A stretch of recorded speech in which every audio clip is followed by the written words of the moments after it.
Hay secretos que el celuloide nunca reveló. Historias que quedaron atrapadas entre los fotogramas de una época que prometía eternidad, pero que cobraba sus víctimas en silencio. Mientras las salas de cine se llenaban de aplausos y el público derramaba lágrimas frente a esas sonrisas perfectas, detrás de las cortinas de terciopelo rojo se escribían tragedias reales que nadie se atrevía a contar en voz alta. El cine de oro mexicano fue una catedral del glamour construida sobre cimientos de lágrimas, vetos, traiciones y amores que terminaron en el juzgado o en la tumba. Dicen que todo tiempo pasado fue mejor. Pero cuando rascas la superficie dorada de esa época, descubres ataúdes arañados por dentro, viudas despojadas de sus derechos, comediantes que murieron en la miseria, y mujeres cuyas voces fueron robadas para que otras brillaran. Hoy reunimos 15 nombres que cargaron secretos demasiado pesados.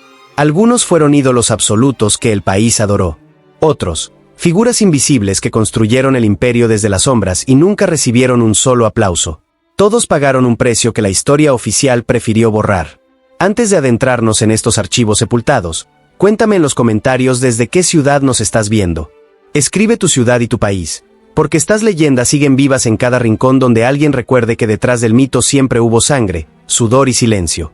Suscríbete a Archivo Extra y activa la campanita, porque aquí desenterramos las verdades que el tiempo intentó sepultar junto con sus protagonistas.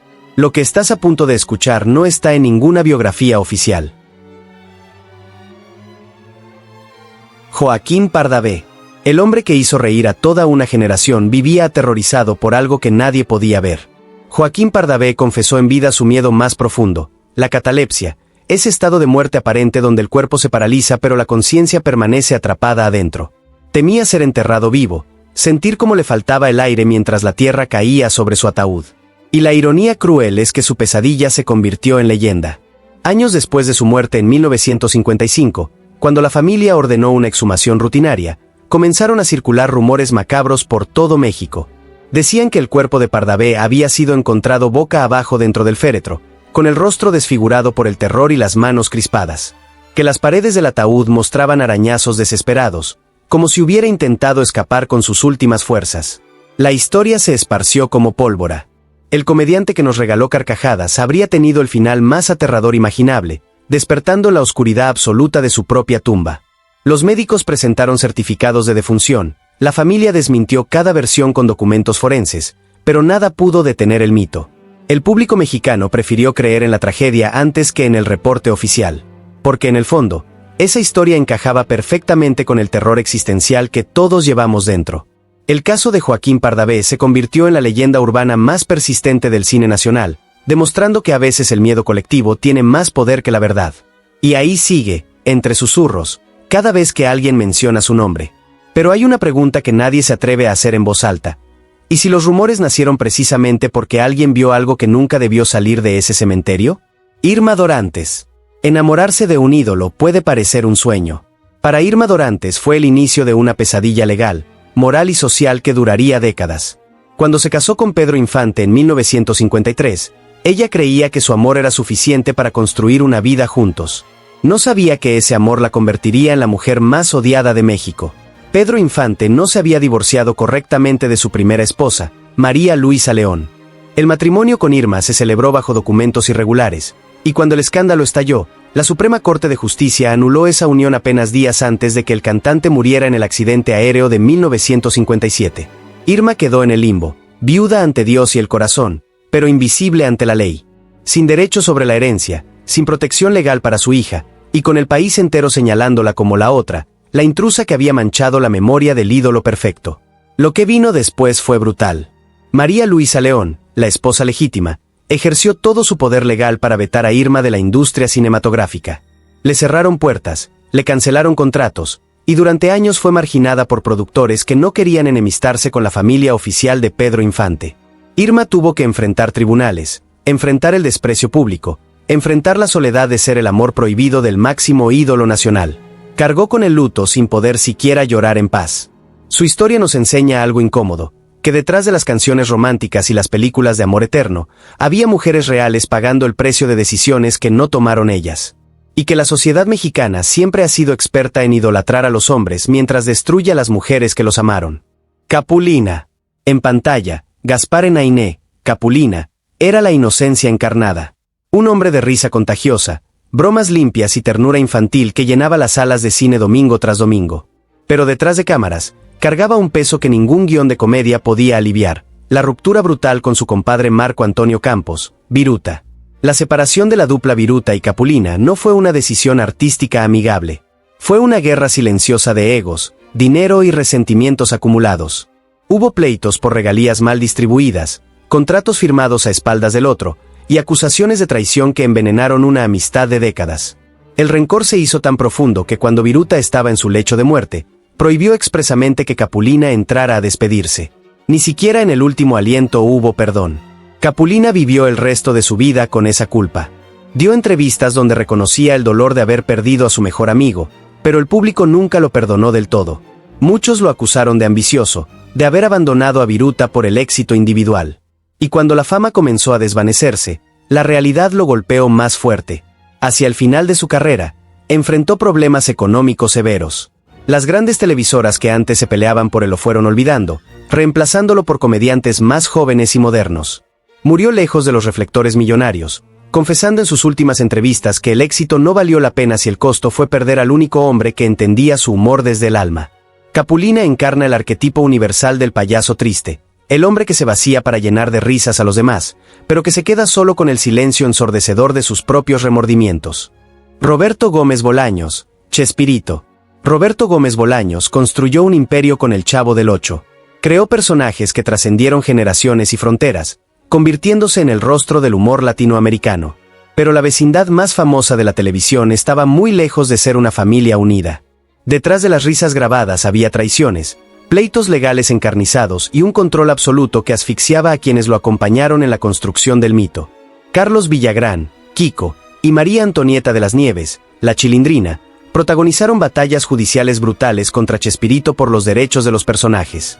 Lo acusaron de monopolizar la creación, de bloquearles trabajo en otros países usando su influencia en Televisa, y de ejercer un poder tiránico que los condenaba al olvido si se atrevían a independizarse.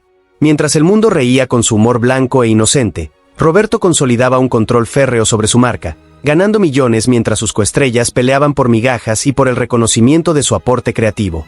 Las acusaciones de soberbia, celos profesionales y autoritarismo mancharon su legado. Chespirito siempre defendió su posición como creador absoluto, pero la historia muestra que muchos de esos personajes cobraron vida gracias a las improvisaciones y el talento de actores que nunca recibieron un crédito justo.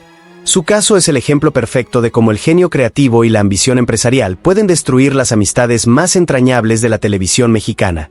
Murió siendo una leyenda, sí, pero también siendo un hombre con el que nadie quería volver a trabajar. María Luisa León. Antes de que Pedro Infante fuera el ídolo de México, antes de las giras triunfales y las multitudes enloquecidas, María Luisa León ya estaba ahí. Ella fue su primera esposa, la mujer que lo acompañó cuando era un cantante desconocido de Sinaloa que soñaba con triunfar en la capital. Lo vio crecer, lo apoyó, y creyó que ese amor sería eterno. Pero cuando llegaron la fama y el dinero, Pedro comenzó a mirar hacia otro lado. Irma Dorantes entró en su vida como un huracán, y María Luisa fue relegada a un segundo plano, convertida en un estorbo del pasado que el ídolo quería borrar. La historia oficial casi la eliminó, convirtiéndola en la otra cuando en realidad ella era la esposa legítima, la que tenía todos los papeles en regla. El país entero eligió el romance con Irma porque era más fotogénico, más cinematográfico. Pero María Luisa era la verdad legal. Cuando Pedro murió en 1957, ella se convirtió en la viuda oficial con todos los derechos sucesorios. Y usó ese poder sin piedad. Vetó a Irma Dorantes de la industria cinematográfica, cerró contratos, amenazó a productores, y durante años cobró cada humillación que había sufrido en silencio. Su venganza fue metódica, implacable y completamente legal.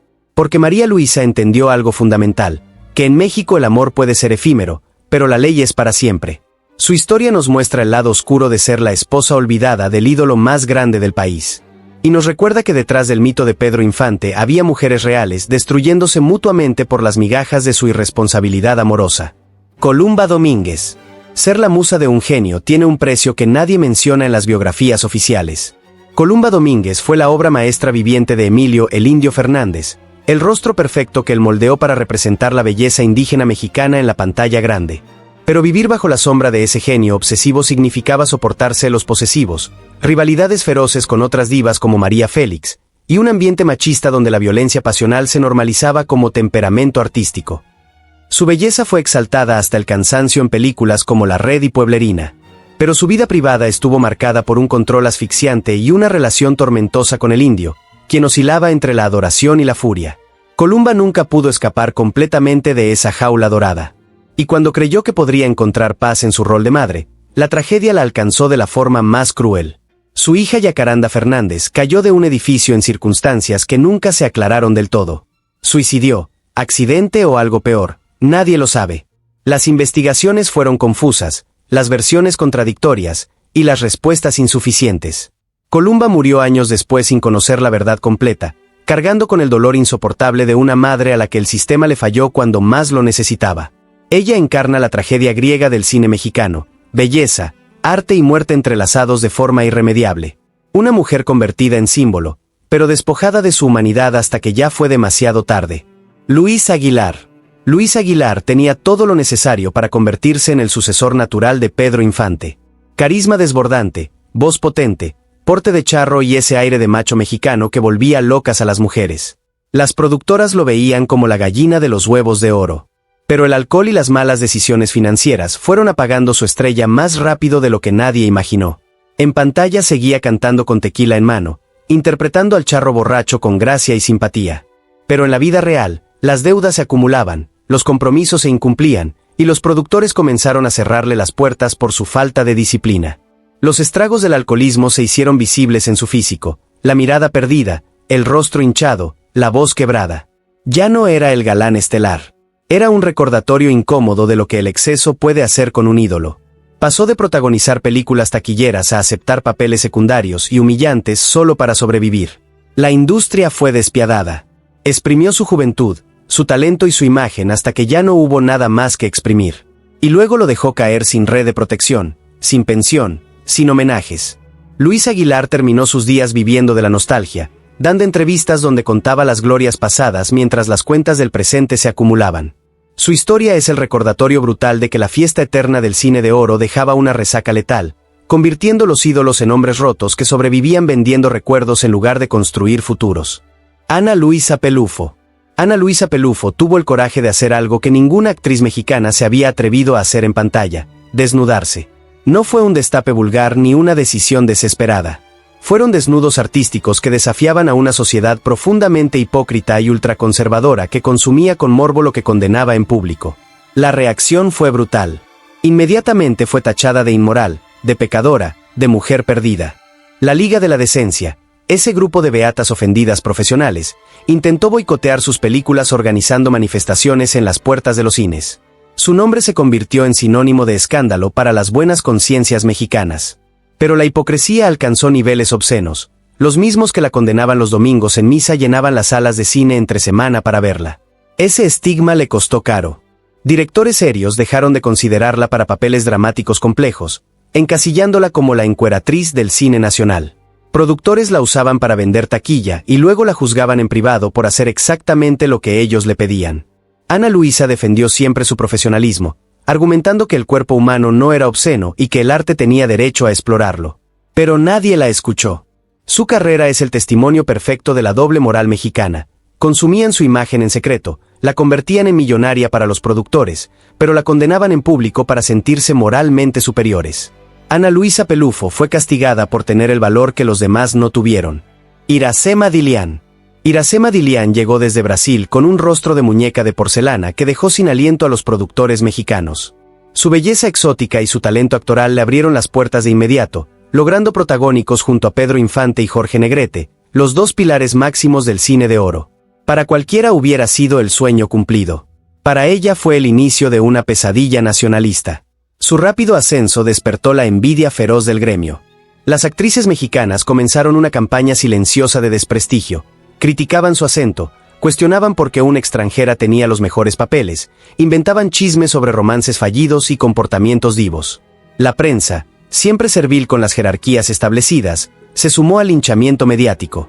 Y los productores, que al principio la adoraban, empezaron a ver en ella un problema que no valía la pena defender. El ambiente laboral se volvió cada vez más hostil. Entre miradas envenenadas, sabotajes sutiles en el set y una xenofobia latente disfrazada de nacionalismo, Iracema entendió que nunca sería aceptada por completo. Su salida de México fue tan repentina como su llegada. Pasó de ser la estrella del momento a desaparecer del mapa cinematográfico sin explicaciones oficiales.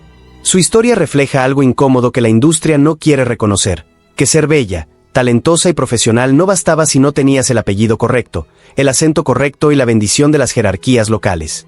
Iracema Dilián fue expulsada del paraíso por el pecado de ser extranjera en una industria que predicaba universalidad pero practicaba tribalismo. Antonio Espino Clavillazo. Antonio Espino, conocido como Clavillazo, hizo reír a generaciones enteras con sus manos enormes, sus pantalones bombachos y su grito inconfundible de pura vida. En el escenario era pura energía, un torbellino de comicidad física que arrancaba carcajadas hasta el más serio. Pero quienes lo conocían de cerca sabían la verdad. Clavillazo era un hombre profundamente melancólico, reservado y atormentado por inseguridades que nunca logró vencer. A diferencia de su personaje explosivo y optimista, él vivía con el miedo constante a la pobreza. Invirtió en negocios inmobiliarios que no siempre funcionaron como esperaba. Tomó decisiones financieras equivocadas aconsejado por gente que no tenía sus mejores intereses en mente. Y cuando las nuevas generaciones de comediantes comenzaron a dominar la televisión, Clavillazo fue relegado sin ceremonias. Ver al hombre del pura vida, rogando por espacios televisivos o trabajando en carpas humildes al final de su carrera fue desgarrador. Ya no había contratos millonarios, ni ovaciones de pie, ni productores tocando a su puerta. Solo quedaba la nostalgia de lo que fue y el silencio de lo que nunca volvería a ser. Murió sin el reconocimiento que merecía, sin la seguridad económica que su talento debió garantizarle. Clavillazo encarna el arquetipo eterno del payaso triste, el hombre que se vaciaba completamente para dar alegría a los demás, quedándose él con el silencio, la angustia y el olvido. Porque en el fondo, todos los payasos saben que las risas que provocan nunca llegan a cicatrizar sus propias heridas. Ignacio López Tarso.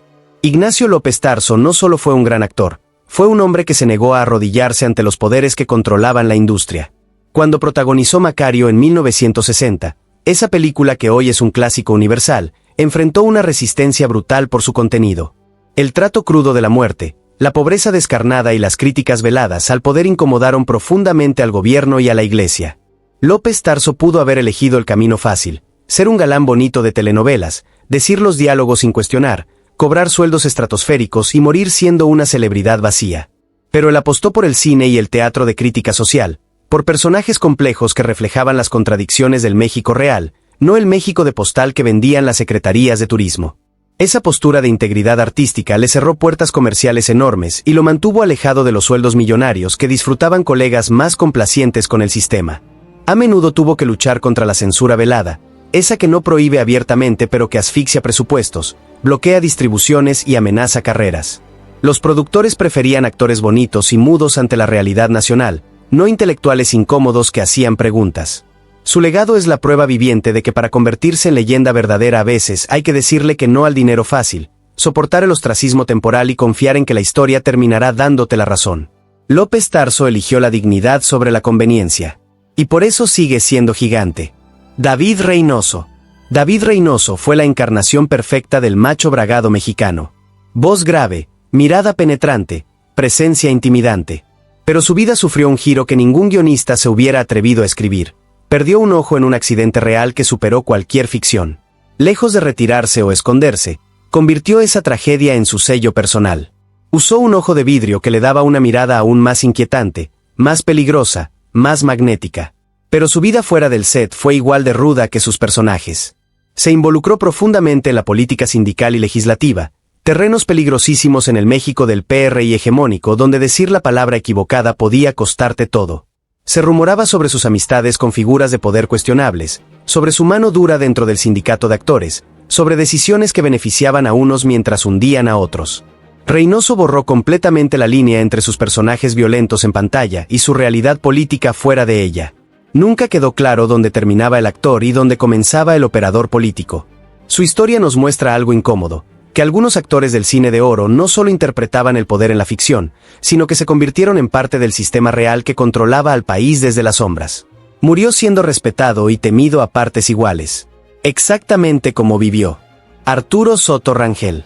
Si hay una injusticia que resume la crueldad de la industria cinematográfica, esa injusticia tiene nombre y apellido: Arturo Soto Rangel. Apareció en cientos de películas, Fue el rostro que todos reconocían aunque nadie supiera su nombre. El abuelo sabio, el juez íntegro, el cura bondadoso, el doctor del pueblo. Fue pilar fundamental de la época de oro. Pero la época de oro nunca le pagó como tal. Al no ser estrella taquillera, sus contratos eran por día y sin regalías. Mientras Pedro Infante y Jorge Negrete firmaban contratos millonarios con porcentajes de taquilla, Arturo cobraba un sueldo fijo que apenas alcanzaba para sobrevivir. Trabajó hasta que el cuerpo literalmente no le dio más, no por amor al arte, sino por necesidad pura y dura. Murió en condiciones económicas precarias, casi olvidado por los mismos productores que se enriquecieron con las películas donde él actuó. No hubo homenajes póstumos, no hubo pensiones especiales, no hubo reconocimiento oficial. Solo silencio. Su caso es el más doloroso de todos porque representa a la mayoría anónima, los obreros de la actuación que construyeron la época de oro ladrillo a ladrillo y terminaron sin nada mientras los aplausos y las fortunas se las llevaban otros. Arturo Soto Rangel es el recordatorio brutal de que el cine de oro fue dorado solo para unos cuantos. Para la mayoría fue apenas bronce oxidado. Marta Mijares. Imagina tener una voz privilegiada, talento excepcional, y aún así permanecer invisible mientras otros reciben ovaciones por tu trabajo. Esa fue la vida de Marta Mijares, la mujer que vivió una de las situaciones más injustas del espectáculo mexicano, ser la voz fantasma de las estrellas que no sabían cantar. Ella grababa las canciones que luego las actrices famosas fingían interpretar en pantalla usando el playback. El público aplaudía a la diva de rostro perfecto mientras Marta permanecía en el anonimato total, cobrando una fracción miserable de lo que generaba su talento. Era un secreto a voces que toda la industria conocía y protegía celosamente para mantener la ilusión de que las estrellas eran perfectas, completas, irreemplazables. Marta tuvo que tragar su orgullo incontables veces al ver cómo otras mujeres recibían premios, contratos millonarios y reconocimientos por su voz. Ella quedaba borrada de los créditos, convertida en un dato técnico que nadie mencionaba en las entrevistas. Y cuando intentó reclamar su lugar, le recordaron brutalmente que era reemplazable, que había cientos de voces esperando esa oportunidad. Su historia simboliza a todos los talentos invisibles que construyeron el glamour desde las sombras, los que fueron borrados deliberadamente de los créditos para no opacar el brillo artificial de las grandes figuras. Marta Mijares murió sin el reconocimiento que merecía. Pero cada vez que alguien tararea una canción del cine de oro, en realidad está recordándola a ella. Silvia Derbez. Silvia Derbez fue la reina indiscutible de las mujeres sufridas en las telenovelas. Interpretó durante décadas a madres abnegadas, esposas traicionadas, viudas valientes. Pero lo que pocos sabían es que esos papeles no eran actuación, eran memoria. Quedó viuda muy joven cuando su esposo, el publicista Eugenio González, murió trágicamente dejándola sola con 2 hijos pequeños, uno de ellos Eugenio Derbez. No hubo herencia millonaria, no hubo respaldo económico de las productoras, no hubo tiempo para el duelo. Silvia tuvo que secarse las lágrimas, maquillarse y volver al set de inmediato porque había bocas que alimentar y rentas que pagar. Construyó su carrera literalmente sobre el dolor y la necesidad, trabajando jornadas extenuantes mientras criaba sola a su familia. Aceptó papeles que otras actrices rechazaban, soportó horarios inhumanos, tragó humillaciones de directores y productores porque no tenía el lujo de decir que no. Detrás de su sonrisa maternal en pantalla, había una mujer de acero que sobrevivió a la tragedia personal sin red de protección. Su vida demuestra que las Madres Coraje no eran solo personajes de telenovela, sino la realidad brutal de muchas actrices mexicanas que tuvieron que elegir entre hundirse o convertirse en titanio. Silvia Derbez eligió el titanio. Y por eso sigue siendo gigante. Estas 15 historias son apenas la superficie. Debajo del brillo dorado de esa época que tanto romantizamos hay cientos de tragedias más, sepultadas bajo toneladas de nostalgia selectiva y biografías oficiales que prefieren el mito sobre la verdad. El cine de oro brillaba por fuera, sí, pero por dentro estaba lleno de ataúdes arañados, viudas despojadas, comediantes en la miseria, y voces robadas que nunca recibieron un aplauso. Nada fue tan perfecto como nos lo contaron. Y quizás eso es lo que lo hace más humano, más real, más digno de ser recordado. Porque honrar la memoria no significa mentir sobre ella. Significa aceptar que nuestros ídolos fueron personas complejas, contradictorias, frágiles, que sufrieron, que fallaron, que pagaron precios altísimos por regalarnos esos momentos de magia cinematográfica. Si este archivo te movió algo en el pecho, suscríbete a Archivo Extra, dale like y compártelo con alguien que ame el cine mexicano tanto como tú. Aquí seguimos desenterrando las historias que quedaron fuera del guión oficial, las que el tiempo intentó borrar pero que merecen ser contadas con honestidad y respeto. Cuéntame en los comentarios qué personaje te impactó más y desde dónde nos ves. Porque estas leyendas siguen vivas mientras alguien las recuerde. Y recuerda, lo que brilla no siempre es oro. A veces es solo sangre, sudor y lágrimas pintadas de dorado.